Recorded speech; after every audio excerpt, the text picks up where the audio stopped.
guys, so I'm here today to do my mid-month reading wrap-up for the month of May. I'm going to give you short reviews of all the books I've read in the first half of this month, and then come the end of the month I will let you know my thoughts on the rest of the books I read, many of which I'm currently reading. But I have 5 books to talk about, so I'm not going to dilly-dally and I'm going to jump straight in. So I think I'll start with the 2 comic book volumes that I read in the first half of May.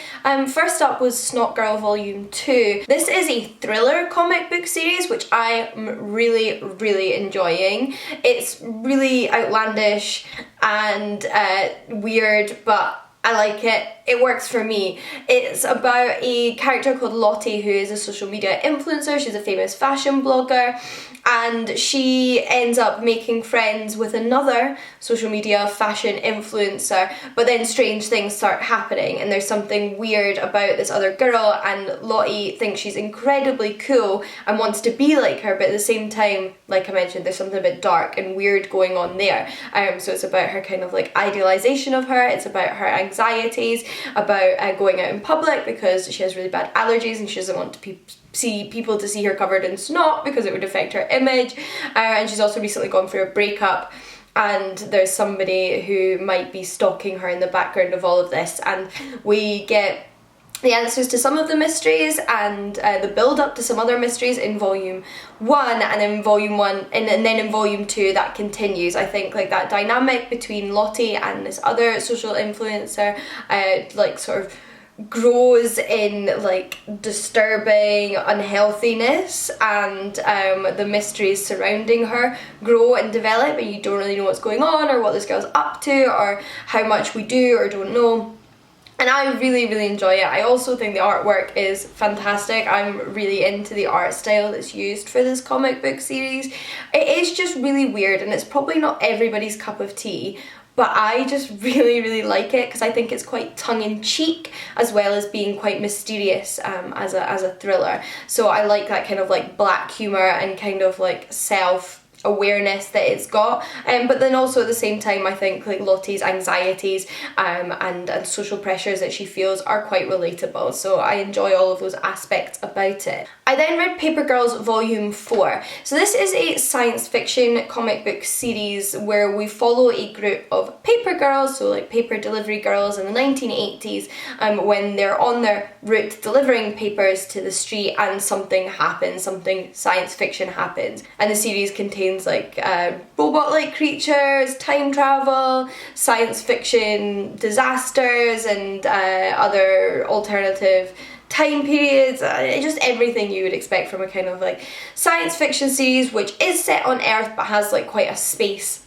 feel to it because of seeing kind of futuristic versions of humanity. This is often compared to Stranger Things because of the dynamic of the main characters, which is that they're like pre-teens, you know, living in the 1980s who encounter something weird, and I get that. It is similar in some ways and different in other ways. In terms of Volume 4, I enjoyed it. I enjoyed it about as much as I enjoyed Volume 3. So I think I gave the first 2 volumes in this series 4 stars, and then Volumes 3 and Volumes 4 3 stars. I'm still enjoying it, and my library has a lot of them, so I'm going to continue reading it.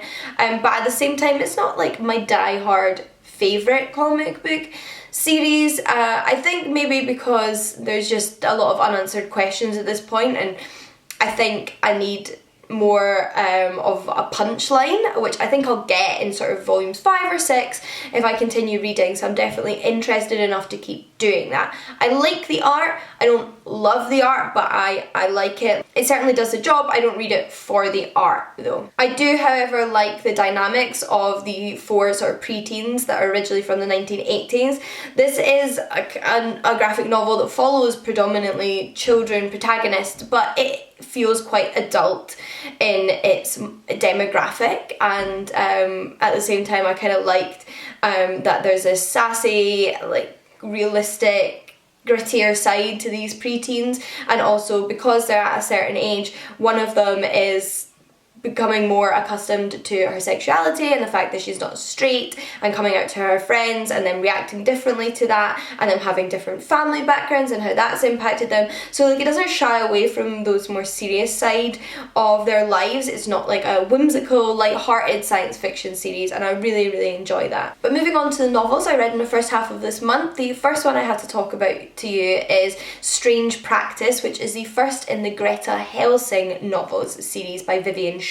So the Dr. Greta Helsing series is a series which follows Dr. Greta Helsing, if that's not evident, who is a GP, general practitioner doctor in contemporary London, but she serves a very specific cross-section of London's population, and that is the supernatural, paranormal underworld of this place. She is a human, but her family has a long history of being the sort of like medical practitioners for, you know, vampires, banshees, zombies, demons, ghouls. There's a few of the creatures that are mentioned in the first book, although I'll be intrigued to see what other creatures come up in the second one. And this very much slots into the kind of paranormal mystery detective novel genre, which I think is a thing. I feel like I've read enough books now that fulfill that for this to be a subgenre.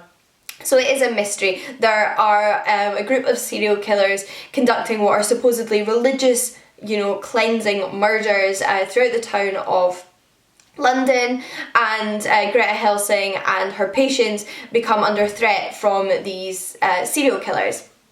And they have to figure out what's going on. There seems to be a paranormal aspect to it, so, you know, although the police are looking into things, they have this like upper hand, and they're also direct, you know, possible victims, so they're protecting themselves at the same time. And it's just good fun. Like, I thought that this was just a great fun kind of series. If you like authors like Tom Holt's kind of the contemporary fantasy set in London, if you like even Gail Carriger's slightly comical 1800s London fantasy, anything that's a little bit more urban fantasy where it's set in you know, cities, particularly London, and I like the London setting. That does add an extra layer for me as a reader, because I enjoy things set in London as a city that I live in and I'm familiar with. I like being able to recognise the places.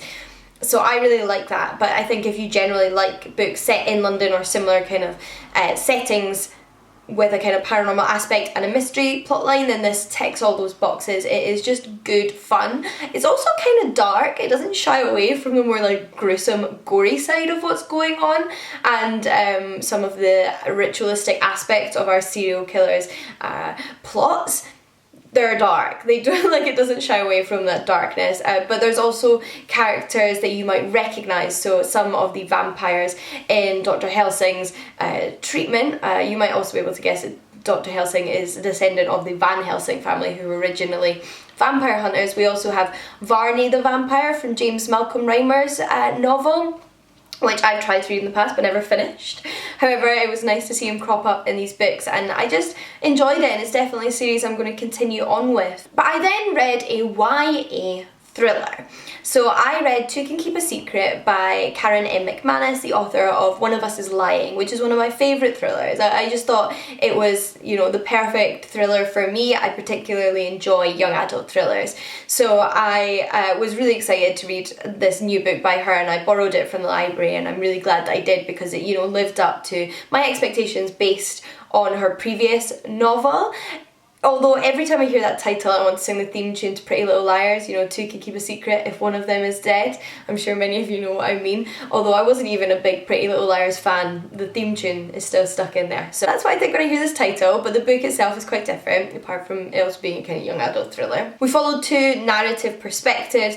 We have a teenage girl who's recently moved to this town in America with her twin brother because their mother is in rehab, so they're moving in with their grandmother for some time. They haven't been to this town before, but backstory, their aunt, their mother's sister, disappeared back in the day when she was around like 17, 18, and it was quite like a horrific incident that had its impact on this town.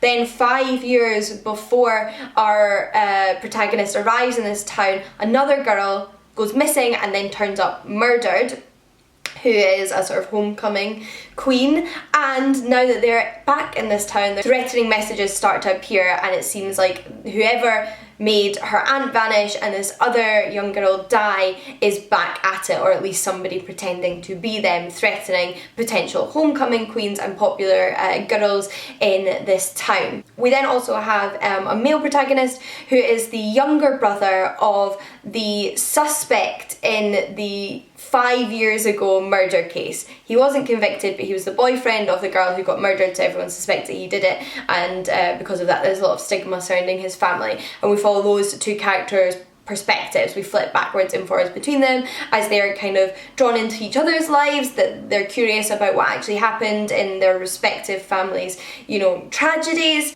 And they get to know one another and are dragged into everything that's going on, and it just worked. I just think Karen M. McManus does a really good job of kind of, you know, building up her red herrings, having a really compelling mystery, but also, you know, fun characters going through various different things in the background, which is what I like about young adult thrillers, that they're not entirely focused on the thriller aspect. And I assume that it's not going to be as dark or as gruesome a potential ending as some adult thrillers, so I enjoy that about them. I feel like they have a layer of levity that adult thrillers don't always have, and which makes them quite fun escapist reading for me. But the mystery was still there, the mystery was still really good. I think if you enjoyed One of Us is Lying, or you enjoyed A Good Girl's Guide to Murder by Holly Jackson, then you will really, really enjoy this. Oh, and worth mentioning as well potentially is that I thought there was quite a major flaw at the very end of One of Us is Lying related to the reveal, so I can't mention what it is, that I didn't think was well handled. However, I didn't experience any kind of disappointing, irritating aspects with this novel. It didn't do any of that, so that was really, really great to see. And then lastly, I listened to a novella on audiobook on Scribd, and that is Exit Strategy, Book 4, and the final book in the Murderbot series by Martha Wells. This is a science fiction series set in the distant future in space, and we follow a android character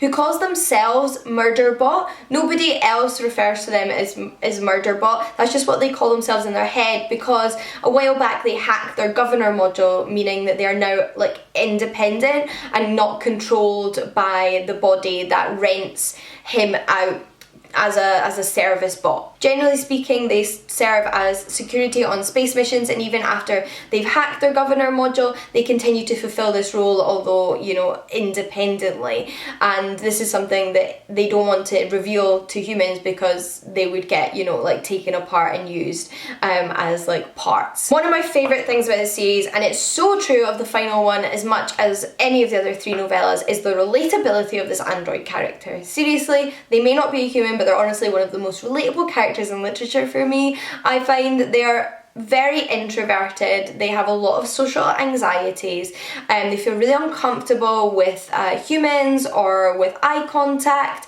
and they really just want to spend most of their time hidden away in their pod watching serials, which are essentially soap operas and other forms of media. They are not interested in sort of human interactions. That makes them really, really uncomfortable. But the more we get into the series, they get dragged into more and more like dramatic scenarios that forces them out of their comfort zone, and they also start to build up relationships, but with people that respect their introversion and respect the way that they feel about social interactions, and kind of realizes that you can have both, and that's something that I feel is like gradually built up upon in the series that I really, really enjoyed. I have heard a subscriber mentioned in the comments that there may be more books set in this world, or another book set in this world, but this book itself kind of rounded out that initial 4-book series. It was a really nice ending. You know, it's very heavy on the science fiction. Sometimes I feel like there's sentences I don't follow entirely because it's like super science fiction, but I love Murderbot so much, so that is what I read these books for. There's also a nice like kind of sarky sense of humour that comes up now and then that I really enjoy, and you know, I'm just rooting for them as a character, and I wasn't disappointed with where things went. But those are all the books I read in the first half of May. I will of course be back at the end of May, beginning of June, to let you know the reviews of the rest of the books I read in this month. But I would love to hear from you if you've read or are interested in reading any of these books, and until next time, happy reading. I'll see you all again soon. Bye guys!